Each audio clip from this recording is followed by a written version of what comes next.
और प्राइम नून की शुरुआत करेंगे अहम खबर के साथ। जम्मू में प्रॉपर्टी टैक्स के विरोध में कांग्रेस ने बड़े पैमाने पर विरोध रैली निकाली। इस रैली में सैकड़ों कांग्रेस कार्यकर्ता और लीडरों ने शिरकत की। इस रैली में राजभवन की ओर कांग्रेस का मार्च देखा गया। तो बड़ी खबर आपको बता रहे हैं, प्रॉपर्टी टैक्स के विरोध में ये प्रदर्शन हुआ राजभवन की तरफ। तमाम कांग्रेस के कार्यकर्ताओं ने मार्च करने की कोशिश की, इसको हल्के बल का इस्तेमाल करना पड़ा।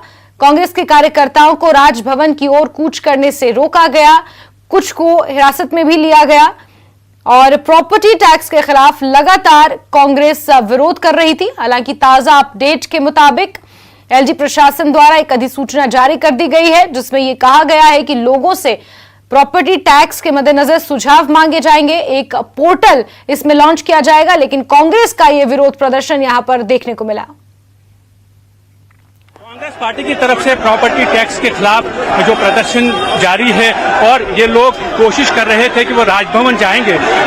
यहाँ पर पुलिस ने पहले से ही बैरिकेडिंग कर रखी है और यहाँ आप देख सकते हैं कि पुलिस और कांग्रेस के कार्यकर्ताओं के बीच लगातार धक्का मुक्की चल रही है। पुलिस ये कोशिश कर रही है कि उन्हें यहीं पे रोका जाए। फिलहाल जो कार्यकर्ता हैं कांग्रेस के, वो इस कोशिश में है कि वो आगे बढ़े, राजभवन की तरफ जाएं, जैसा कि कांग्रेस पार्टी का प्रोग्राम है। लेकिन जिस हिसाब से यहाँ पुलिस का बंदोबस्त है, उससे ऐसा लगता है कि उन्हें आगे जाने की इजाजत नहीं दी जाएगी। आप देख सकते हैं लगातार धक्का मुक्की जारी है पुलिस और कांग्रेस के कार्यकर्ताओं के दरमियान। इसमें कांग्रेस यहाँ के प्रदेश अध्यक्ष हैं, वो भी इस प्रोटेस्ट में शामिल हैं और कई जो यहाँ लोग हैं कांग्रेस के कार्यकर्ता, वो भी लगातार यहाँ प्रदर्शन कर रहे हैं और वो कोशिश कर रहे हैं कि वो राजभवन की तरफ बढ़े। लेकिन पुलिस की जानिब से हमने देखा कि कई कार्यकर्ता जो हैं उनको यहाँ पर डिटेन कर दिया गया है। उन्हें पुलिस ने बसेस में डाल के उन्हें अलग किसी जगह पे ले जाया जाएगा। यानी कांग्रेस का जो ये प्रोग्राम था कि वो राजभवन का घेराव करेंगे, उसको पुलिस ने फिलहाल विफल कर दिया है। यहाँ चारों तरफ अगर आप देखें, जो कांग्रेस के कार्यकर्ता हैं वो लगातार कोशिश कर रहे हैं आगे बढ़ने की, लेकिन पुलिस की जानिब से पूरे इंतजाम ये किए गए हैं कि वो वहाँ तक राजभवन तक ना जा पाएं। और यहाँ ये देखें, जितने भी कांग्रेस के वर्कर्स हैं उनको पुलिस ने यहाँ पर अब डिटेन करना शुरू कर दिया है और ये वर्कर्स जो हैं उन्हें प्रिवेंटिव डिटेंशन के लिए ले जाया जा रहा है, क्योंकि प्रशासन का ये कहना है कि जिस तरह से अगर ये लोग राजभवन की तरफ चले जाते, उससे जो यहाँ का लॉ एंड ऑर्डर है उसमें पड़ सकती थी। यही वजह है कि पुलिस ने फिलहाल इनको यहीं पे रोक दिया है और कांग्रेस के कार्यकर्ताओं को फिलहाल यहाँ आगे जाने की इजाजत नहीं दी गई है। इस तरह से कांग्रेस का जो राजभवन का घेराव का प्रोग्राम था उसको विफल कर दिया गया है। कैमरामैन आशु के साथ मनोज कौल, न्यूज 18 जम्मू। जम्मू कश्मीर में प्रॉपर्टी टैक्स को लेकर बढ़ते आक्रोश के बीच एलजी प्रशासन ने नया नोटिफिकेशन जारी किया है। एलजी प्रशासन ने प्रॉपर्टी टैक्स को लेकर आम जनता से सुझाव मांगे हैं। माना जा रहा है कि यह नोटिफिकेशन लोगों के गुस्से को कम करने की कोशिश के तौर पर जारी किया गया है।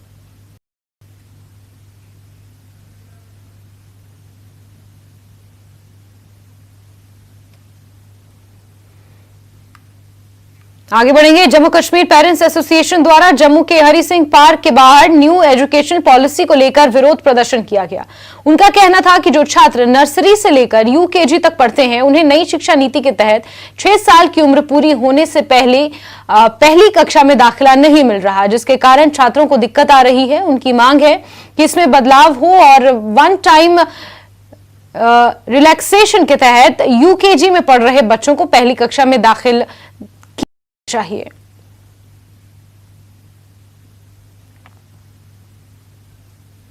देखिए, जैसा कि आप सब जानते हैं कि नई एजुकेशन पॉलिसी जो आई है, बड़े अफसोस के साथ कहना पड़ता है कि लाल पानी पीकर कुछ लोगों ने ये पॉलिसी का क्राइटेरिया जो बनाया है फर्स्ट क्लास के बच्चे के लिए, ये किसी माँ बाप को मंजूर नहीं है।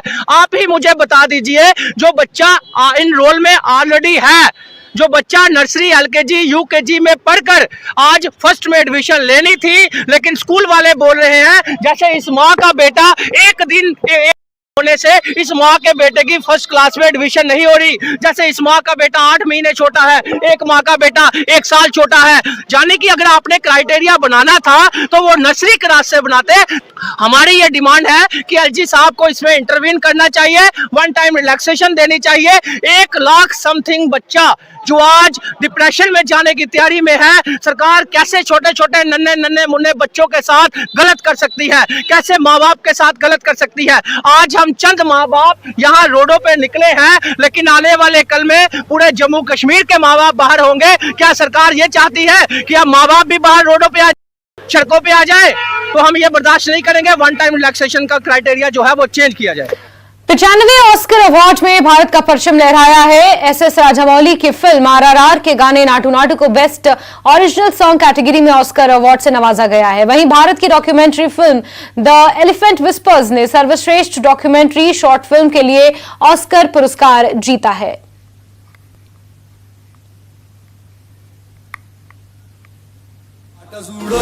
నా పాట చూడు నాటు నాటు నాటు నాటు నాటు నాటు తీర నాటు నాటు నాటు నాటు నాటు నాటు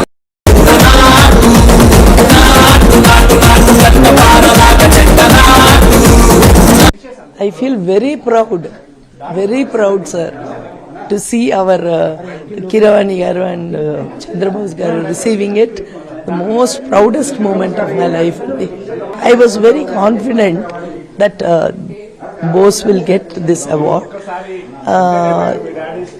When this new year entered, the first wish I wrote and gave in a empty paper that you are going to win Oscar award.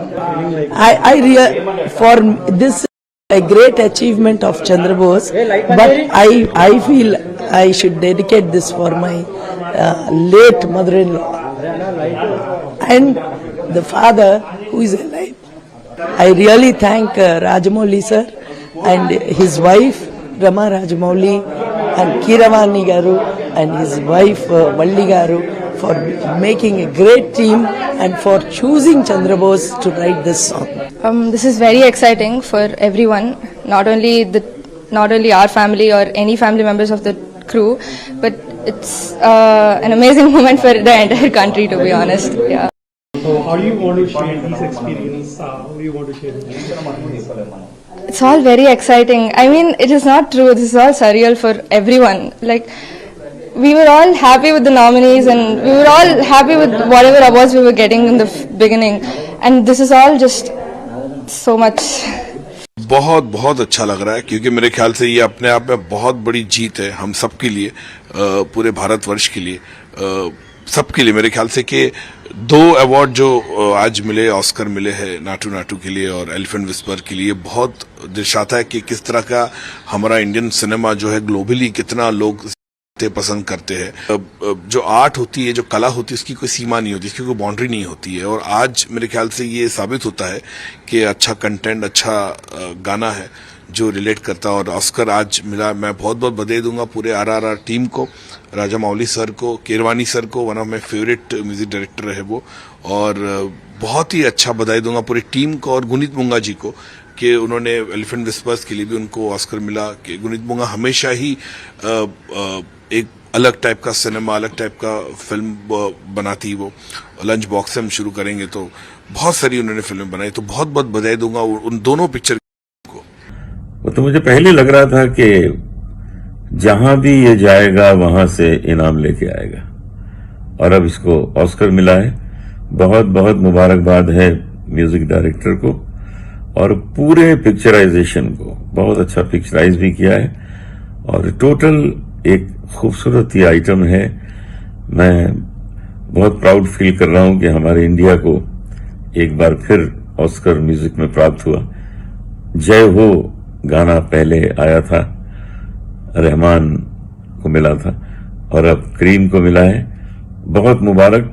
ये बहुत ही एक प्राउड मोमेंट है इंडियंस के लिए कि एक गाना ऐसे इसको एक इंटरनेशनल स्टेज पे, और ये एक ही जगह नहीं, ये इस गाने में देखिए जो खासियत है ये जहां भी बज रहा है वहां पर लोगों का रिएक्शन एक ही है। मेरे से डांस नहीं होता तो मैं तो उठ के डांस भी करता इस गाने के साथ। इसमें जोश इतना है इस गाने में, और जैसे एग्जीक्यूट किया हुआ है, जैसे शूट किया हुआ है, पहली बात जो म्यूजिक दिया हुआ है, जो इसका पूरा क्वालिटी है म्यूजिक का, उसके बाद इस फिल्म इस गाने को शूट करना बहुत मुश्किल है जिस तरीके से उन्होंने शूट किया हुआ है। मैं मतलब बहुत ही उनको क्रेडिट देता हूँ। मैं सोचता हूँ कि यार काश मेरे को ऐसा गाना मिलता और मैं अगर इस तरीके से शूट कर सका, जो शायद नहीं कर सकूंगा कभी। आगे बढ़ेंगे। पीएम मोदी ने ऑस्कर जीतने पर आरआरआर की टीम को नाटू नाटू के लिए और द एलिफेंट विस्पर्स को बधाई दी है। ट्विटर पर प्रधानमंत्री नरेंद्र मोदी ने आरआरआर टीम को नाटू नाटू और द एलिफेंट विस्पर्स की ऑस्कर जीत के लिए बधाई दी। पीएम ने लिखा, नाटू नाटू की लोकप्रियता वैश्विक है। ये एक ऐसा सॉन्ग होगा जिसे आने वाले वर्षों में याद किया जाएगा।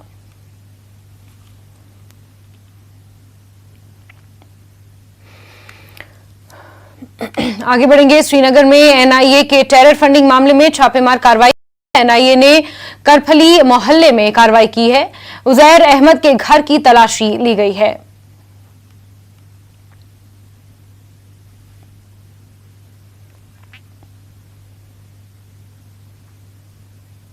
और खबरें अभी बाकी हैं, लेकिन वक्त एक छोटे से ब्रेक का। ब्रेक के बाद खबरों के सिलसिले को आगे बढ़ाते हैं। जम्मू कश्मीर से नेशनल कॉन्फ्रेंस के सांसद हसनैन मसूदी ने पार्लियामेंट सत्र को लेकर कहा कि विपक्ष आवाम के मुद्दे उठाता, सरकार चर्चा नहीं करना चाहती। हसनैन मसूदी ने ईडी और सीबीआई कार्रवाई के मुद्दे पर कहा कि इसके लिए तो विपक्ष की ओर से प्रधानमंत्री को खत लिखा गया है कि सिर्फ विपक्ष के लोगों को ही निशाना बनाया जा रहा है। आज जम्मू कश्मीर का जो बजट है वित्त मंत्री निर्मला सीतारमण वो भी पेश करेंगी, लोकसभा में भी और राज्यसभा में भी उसको पेश किया जाएगा। तो क्या उम्मीद करते हैं? देखिए ये मैं कहूँगा ये कि बदकिस्मती है। जिस बजट पर बहस होनी चाहिए थी मुकामी असम्बली में, क्योंकि मुकामी असम्बली के जो नुमाइंदे वही वाकिफ़ हैं कि लोगों के क्या मसाइल हैं, किस पर फोकस होना चाहिए, बजट किस पर केंद्रित होना चाहिए, लेकिन वो मिल नहीं रहा है। ये एक मायूसी की बात है कि पिछले 5 साल से मुतवातिर बहस या बजट यहाँ होती है और बहस का कोई वो मौका नहीं मिलता है जो मौका मिलना चाहिए। जो बजट है ये क्या होता है? ये बजट तो देखिए हम मैप आउट करते हैं कि हमारे क्या मकासद हैं, हमारी क्या हदफ हैं, हमारी क्या मंशा है, आवाम के क्या मसाइल हैं, कैसे हम उनको करेंगे, एड्रेस करेंगे। लेकिन क्या होता है कि यहाँ पर ये तो पहली बात है। दूसरी बात है कि आमतौर पर जो बजट की सारी रकम है वो खा जाती है सिक्योरिटी, सारा बल होता है सिक्योरिटी पर। और इस साल जब मैंने देखा जो सरसरी आए थे यूनियन बजट के साथ जो उन्होंने दिए थे हमारे अदाद शुमार, उसमें इस साल कटौली ही की गई। उस जो रुकूमत होती है उस रुकूमत से कम रुकूमत दी जा रही है। अब हम देखेंगे कि क्या क्या है उनके मुद्दे, किस किस पर वो ज़्यादा उनका फोकस है, और हम चाहेंगे कि अपनी बात रख लें और ये कहें कि नहीं ये जो मामले हैं वो आपने नज़रअंदाज किए हैं। एक सवाल ये भी है, आप कह रहे हैं बहस जम्मू कश्मीर की असेंबली में होनी चाहिए। अब क्योंकि पार्लियामेंट में बजट पेश हो रहा है तो पार्लियामेंट में बहस होगी, उसके बाद उसको मंजूरी दी जाएगी। देखिए बहस होगी, लेकिन उस बहस में 545 मेंबरान में से हमारा जो मौका रहता, जो मेन इसमें है ना, जो स्टेक होल्डर है, जो ताल्लुकदार हैं, वो मेन ताल्लुकदार हैं। हमारे मुतलिक बजट है, हमारे आवाम के मुतलिक बजट है और हमें ही बोलने नहीं जा रहा। अब देखिए वो कहेंगे नहीं जी आपकी 3 मेंबर की तो आपका उसी तनासब से आपका जो टाइम रिसोर्सेज होंगे, और उसमें हमें वो नहीं दिया जाता है स्पेस ताकि हम हर एक चीज़ को टच करें। वो उस पर वही वो तीन मेंबर की जो हमारी जो वहाँ पर है कंपोज जो हमारा है, तो उस पर ही वो ध्यान में रखते हुए हमें मौका दिया जाता। तो जैसे बहस होनी चाहिए विपक्ष से बाकी से, वो तो लोकल असम्बली में ही बहस होनी चाहिए। अब ये देखिए ये तो कितनी साल से हो रहा है। अब नई चीज़ें मर रही है जिसमें कोई आप जानते हैं कि जिसमें कोई रिप्रेजेंटेशन नहीं होती है, आवाम का कोई अमल दखल नहीं होता है कि आवाम आपने एक सवाल भी चर्चा के लिए रखा है कि जम्मू कश्मीर में जो जॉब एस्पिरेंट्स का इशू है वो आपने चर्चा के लिए रखा है। तो बजट और जॉब एस्पिरेंट्स को लेकर के क्या उम्मीद करते हैं आप? पहले मैंने रखा है कि वो 0 ओवर में आ जाए ताकि वो अर्जेंट मैटर है, ताकि मैं वो इनवाइट करूं या उसका जो तवज्जो दिलाऊं इस संगीन मसले पर, क्योंकि वो मेरी नज़र में ये संगीन है और ये तकाजा करता है कि इसको 0 ओवर में शामिल किया जाए। अब अगर ये 0 ओवर में शामिल होता है आज तो फिर जाहिर सी बात है इस पर बहस होगी। अगर नहीं हो तो मेरी यह प्रयास होगा, कॉन्स्टेंट मेरी कोशिश होगी ये मामला आ जाए जो बजट पर है उसके बहस के दौरान या उससे पहले ही। और बाकी जो मामले हैं देखिए, हमारे डेली वेजेस का मामला है, सड़कों पर निस्फ ये हमारी नौजवानों की पिछले 5 साल से 4 साल से सड़कों पर है, कोई तवज्जो नहीं दी। सिर्फ होती है ये कॉस्मेटिक होते हैं जो भी वहाँ कदम उठाए जाते हैं। सिर्फ 10-15 देखिए 10-15 आप कल्चरल इवेंट साल में करेंगे, स्पोर्ट्स इवेंट्स करेंगे, वो नॉर्मल सी नहीं होती है। लेकिन जो बुनियादी मसाइल है उनकी तरफ कोई तवज्जो नहीं दी जाती है, वो ऐसे ही अनरिजॉल्व है। आगे बढ़ेंगे। पूर्व मंत्री और बीजेपी के कश्मीर मामलों के प्रभारी सुनील शर्मा ने न्यूज 18 से खास बातचीत में कहा कि PAGD सिर्फ 2 परिवारों का मिलन है जिनका राजनीतिक दायरा सिमट गया है। उन्होंने कहा कि बीजेपी भी जम्मू कश्मीर में जल्द चुनाव चाहती है और दावा करती है कि पहली बार बीजेपी कश्मीर घाटी की सीटें जीतेगी और जम्मू कश्मीर में अगली सरकार बनाएगी।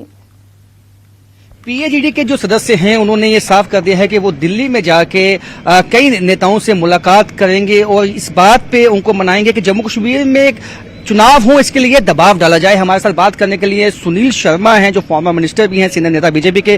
कैसे देखते हैं कि PAGD अब साफ उनकी मांग है कि चुनाव करवाए जाएं जल्द? देखिए, PAGD का ही सवाल नहीं है। PAGD तो केवल 2 फैमिलीज का एक अलायंस है जिनकी सियासी जमीन खो चुकी है और जो जबरदस्ती एक पॉलिटिकल स्पेस खोज रहे हैं कश्मीर में, वहां इलेक्टेड है। इलेक्शन हर व्यक्ति चाहता है, भारतीय जनता पार्टी भी चुनाव चाहती है, लेकिन इसको कोई दबाव की आवश्यकता नहीं होती है। चुनाव कराने की संस्था ऐसी है जो ऑटोनमस है, इलेक्शन कमीशन ऑफ इंडिया। आदरणीय गृह मंत्री जी ने भी पीछे एक इंटरव्यू में क्लियर किया कि सारी प्रक्रिया लगभग तय हो चुकी है। इलेक्ट्रॉल जो रजिस्ट्रेशन का काम था वो दिसंबर में पूरा हुआ है और अभी सबको इंतजार है चुनाव का। तो मुझे लगता है कि इलेक्शन कमीशन ऑफ इंडिया इतनी संजीदगी से तो पूरे देश में चुनाव कर ही रहे हैं, यहाँ पे भी हमें उम्मीद है कि बहुत जल्दी चुनाव। गृह मंत्री से मुलाकात की दिल्ली में, क्या कुछ आपकी बात हुई? क्या आपको लगता है, क्योंकि ये भी उन्होंने साफ किया कि अब जो एक्टिविटीज हैं वो बढ़ाई जाएं जम्मू कश्मीर में, तो चुनाव इस साल में हम देख सकते हैं? देखिए, गृह मंत्री जी ने तो सार्वजनिक रूप से क्लियर किया कि भाई चुनाव कराने की संस्था इलेक्शन कमीशन ऑफ इंडिया है, कोई मंत्रालय नहीं है। तो दैट मीन्स कि वो क्लियर है कि वहां से कोई आदेश नहीं होगा चुनाव होने का। इलेक्शन कमीशन ऑफ इंडिया ने बीजेपी चाहती है जल्द चुनाव हो। मेरा जो मुलाकात का तात्पर्य था वो, चूंकि मैं पार्टी अफेयर्स कश्मीर में देखता हूं, कश्मीर इंचार्ज हूं, तो कश्मीर के कुछ इश्यूज थे, विषय थे, पार्टी रिलेटेड थे, उस विषय में मेरी बात हुई थी। अन्यथा ऐसी कोई चुनाव रिलेटेड कोई आप कैसे देखते हैं, क्योंकि कश्मीर में आप लगातार रहे हैं, वहां लोगों से मिले हैं?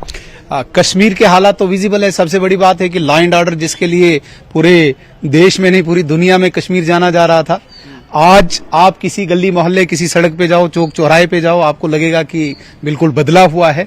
आतंकवादी जो बौखलाए हुए थे, जिन्होंने आंखें दिखाना शुरू कर दिया था देश को, आज वो दिख नहीं रहे हैं। वहां पे जमात इस्लामी, जो जमात अलगाववाद का बीज बो रहे थे, आज वो जमात कहीं दिख नहीं रही है। वहां पे ओवरग्राउंड वर्कर्स, जो OGW की तादाद बड़ी लंबी होती थी, जो स्टोन पेल्टर्स क्रिएट करते थे, जो को वहां पे बढ़ावा देते थे, आज वो दिख नहीं रहे। आज वहां के माता पिता खुश हैं क्योंकि उनके बच्चे स्कूल्स में जा रहे हैं। आज गरीब रेडी वाला, फड़ी वाला, चाय वाला खुश है क्योंकि उसका बिजनेस चल रहा है। टूरिज्म से होटल चल रहे हैं, शिकाराज चल रहे हैं, हाउस बोट। पैकेज एम्प्लॉइज को क्या आश्वासन देना चाहेंगे कि कश्मीर में हालात मामूल पे है? देखिए, PM पैकेज के जितने भी एम्प्लॉइज हैं, नो डाउट उनकी बहुत बड़ी कुर्बानी है कि बड़े एडवर्स हालात में भी उन्होंने वहां पे ड्यूटी दी है। अभी पीछे उन्होंने मास ज्वाइनिंग भी दी है। मुझे लगता है कि सरकार बहुत संजीदगी से उनकी तरफ देख रही है। ऑनरेबल LG साहब ने भी बहुत ज्यादा मीटिंग्स उनके साथ स्वयं की और उनको आश्वासन कि आपकी सिक्योरिटी के लिए पूरे इंतजामात उठाए जा रहे हैं। सबसे बड़ी बात है उनकी सिक्योरिटी, सेफ्टी और उसकी ट्रांसपोर्टेशन, उसके लिए मुझे लगता है कि काफी स्टेप्स उठाए गए हैं। PM पैकेज के जितने भी एम्प्लॉइज हैं, मैं भी लगातार उनके संपर्क में हूं।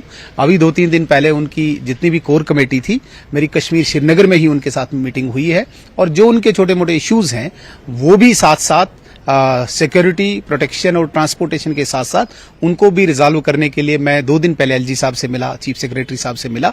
अभी मैं 2 दिन बाद फिर वहां पे जा रहा हूं, उनके साथ मुलाकात करके इन इश्यूज को सॉल्व करेंगे।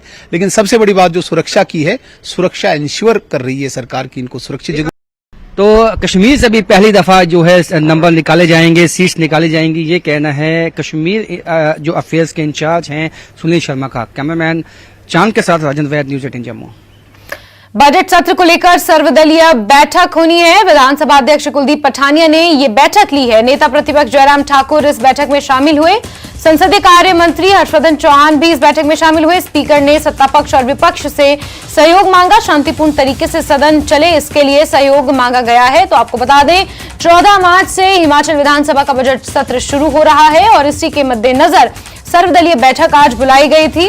विधानसभा कुलदीप सिंह पठानिया ने यह बैठक बुलाई थी, जिसमें नेता प्रतिपक्ष जयराम ठाकुर शामिल हुए। संसदीय कार्य मंत्री हर्षवर्धन चौहान के साथ साथ तमाम विधायक और नेता इसमें मौजूद रहे। शांतिपूर्ण तरीके से ये बजट सत्र चले, हंगामा ना हो और चर्चाएं ज्यादा हो, इसी के मद्देनजर दिशा निर्देश और शांतिपूर्ण तरीके से इस बजट को सुचारू रूप से चलाने के निर्देश यहां पर विधानसभा अध्यक्ष कुलदीप पठानिया ने सभी को दिए।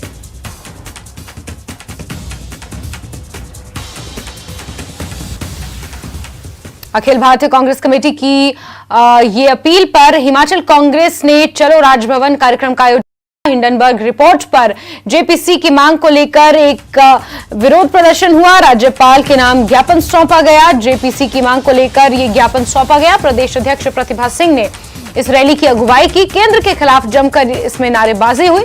विधायक विनय कुमार, कुलदीप राठौड़, हरीश जनार्था, रवि ठाकुर इस दौरान मौजूद रहे। कांग्रेस सह प्रभारी संजय दत्त भी प्रदर्शन में मौजूद रहे। भारी संख्या में कांग्रेस के कार्यकर्ता पहुंचे हुए थे।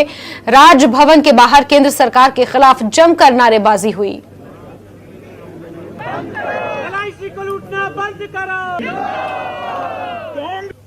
केंद्र में एक ऐसी सरकार बैठी जो कई मुद्दों को हमने बार बार उठाने की कोशिश की, पार्लियामेंट में भी बोलने की कोशिश की।